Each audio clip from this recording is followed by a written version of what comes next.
in some countries, sport is like the national pastime. That's But in true. the Philippines, some might say that pageantry is the pastime. That's true. You know what? In the Philippines, we have pageants all over the places. Yes, we have pageants in the barangay, in school, national, local. That's why we really love Miss Universe. It's like it's giving pride and putting the Philippines back on the pedestal. That's why there's an added pressure as a candidate coming from a pageant-loving country. But it's a good pressure. I always look up to our former Miss Universe Philippines. They really did well in the competition. And now this is my time to show who I am, to offer what Rabia can show to the rest of the universe. So I'm very happy, and at the same time, I'm excited to make all my kababayans proud, and hopefully I do. When I was a young girl, I used to watch Miss Universe on the television, and I thought, it's so far, it's so big, I can never get there. But to actually be here right now, knowing that in just a couple of days I'll be on that stage, I'm just so incredibly happy, and to be representing for my home country, Thailand. I'm in awe, I'm in shock, and it's the best feeling in the world. I'm so blessed to be here. And I cannot wait to be on that stage and really perform and make my country proud. Well, first of all, congratulations. How does it feel to be here? Thank you. It feels amazing. I cannot believe that I'm here. With the COVID situation, I'm so glad that we're all here and that there's so many girls that are able to be a part of this competition. And what it makes me realize is that the world isn't that big.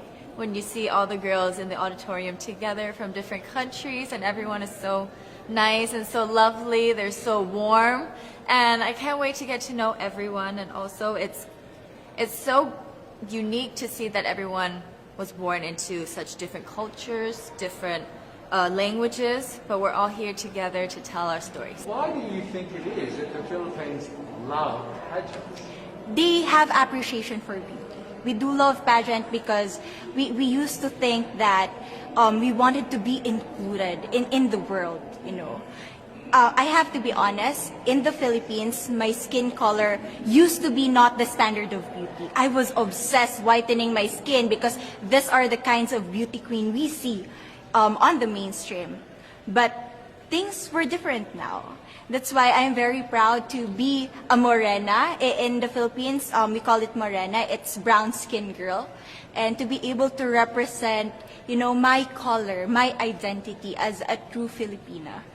And tell me about your journey, your road to getting here, I know you obviously was Thailand, but the physical journey to get here, did you just hop on a plane and get here and it was that easy or no? Oh my goodness. Well, Thailand is very far away. That's one thing. And I really had to, it wasn't a struggle to get the visa, but it was a long process. And when I got the visa, I was very excited. But the journey here, the physical journey, if you can believe it, it was more than 30 hours, all the way from Thailand, yes. So I had to make a stop at Istanbul, and the layover was 8 hours there. Oh my goodness. But it was so amazing. I'm so blessed that some of my teams were able to come with me as well, my national directors. So they were there to keep me company, making sure that I'm okay, and giving all the support.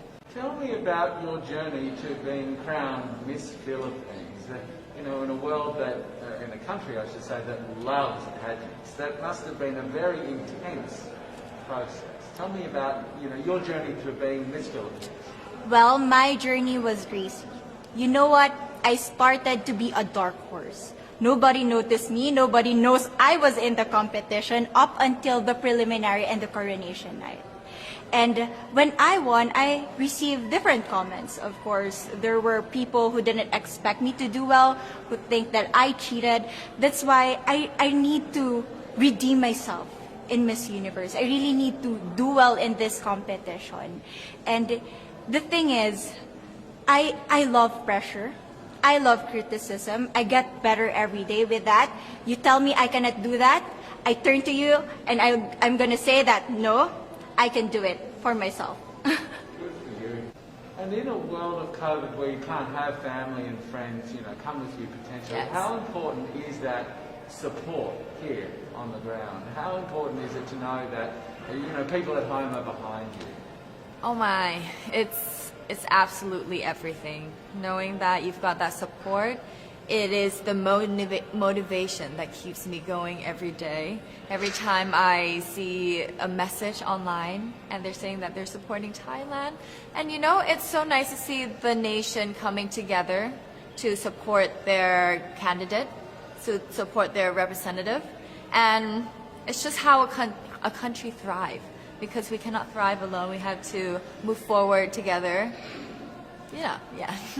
So how does it feel then to be on the global stage? How do you feel to be here in this moment, right now?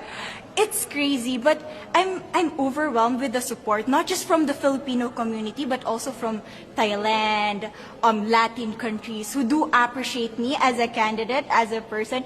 It motivates me that I am beautiful. I can offer so much in this world. And when somebody believes in you, it gives you that extra energy to really do well and perform well. So I believe, though, that there are some super fans that did make it here. Can you tell me about those super fans that are just out there? Oh, they are so amazing. Every time I come down, they would be screaming, Thailand, Thailand, Thailand. We came down here at 7:30 in the morning and they're already there. I think they're camping out there. But they've been so supportive and I actually know quite a few of them.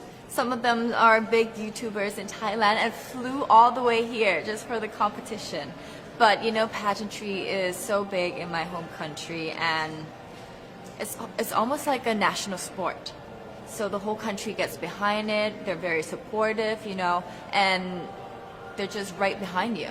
And I just want to say thank you to them for being here. I know that not a lot of people were able to be here, but I want to say thank you because every time I walk down and I hear Thailand, it makes me smile. It puts a smile on my face and it makes me want to make my day better. I want to go better and I want to go in with 100% to do whatever it takes. Wonderful. Do you have a sense with the girls, all of the girls competing, you're competing, but is there a sense of camaraderie with all of the girls? Is there a real spirit to, motivate each other to do better? You know what? I have a different idea about Miss Universe. I thought it's going to be very competitive in a healthy way.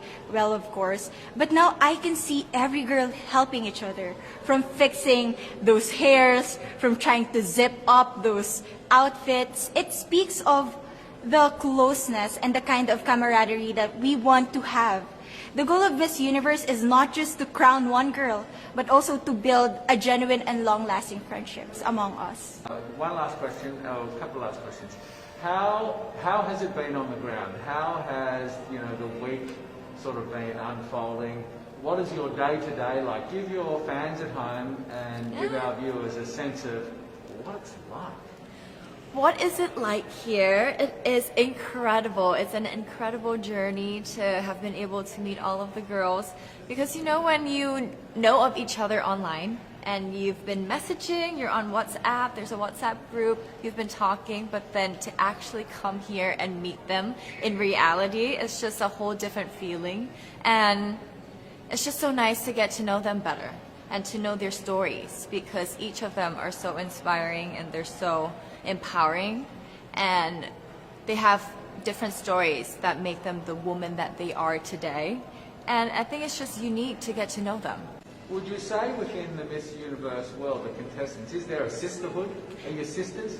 There is sisterhood. I can say I was able to talk to different representatives from different backgrounds, different cultures. And despite our differences, there's so much to be highlighted in what binds us together.